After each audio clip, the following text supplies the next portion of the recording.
wala ginpalampas sang kawatan pati ang isa ka mausoleo sa Leganes Catholic Cemetery sa barangay Ginobatan, Leganes, Iloilo. Sa interview sang Bombo Radio kay Joseph Anas, isa ka sepulturero, iya ginpahayag nga Huwebes ang agasang natalupangdan sini nga nakakasna ang air conditioner sa bulutangan sini kag ginpang utod ang mga saway o kun copper wires. Suno kay Anas, nagpauli siya sang Biyerkules sang gabi gani nga posible nga ginpahalin lang siya antes natabo ang insidente. Wala sing ideya si Anas kung sanday sino ang nag-interes sa mausoleo kag kung paano sila nakasulod. Ginaligar nga may ginransak man nga mausoleo sa Leganes Municipal Cemetery nga tupad lang sang Leganes Catholic Cemetery.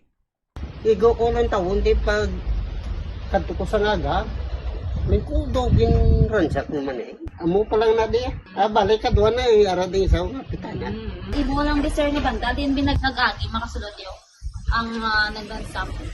Do wala ko diyan na. Matiyagos mabaw nila. Hindi man na sa pon.